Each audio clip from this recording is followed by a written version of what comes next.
The technique used by Max is an acrobatic version of Uri Hishigi Juji Gatame, which means cross arm lock in English. The technique is categorized as a Kensetsu waza, which means joint lock technique. This technique can be found in Japanese and Brazilian Jiu-Jitsu, Judo, Sambo, and other grappling styles of martial arts. The technique consists of scissoring one of your opponent's arms between your thighs while pulling it to bend the entire arm. A flying Juji Gatame is not something that I practice every day, nor is it something that I would even consider using in a self-defense perspective, though I've seen varying opinions on this matter between different Japanese Jiu-Jitsu styles, some who love this acrobatic stuff and others who prefer to stay grounded.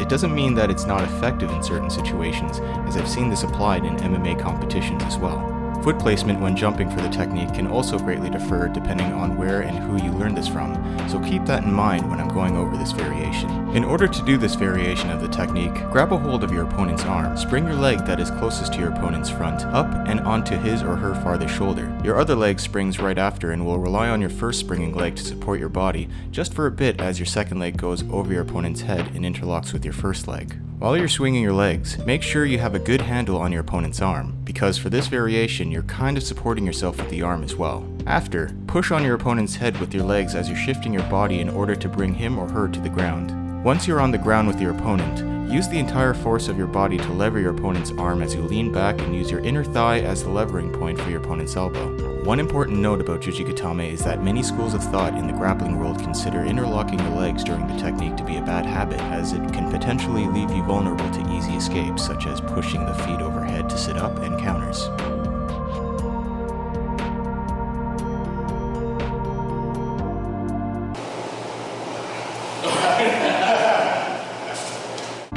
Thank you for watching. I hope you enjoyed this video.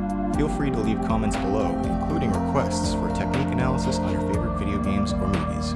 Don't forget to like and subscribe if you want to support this channel, and I will see you all later.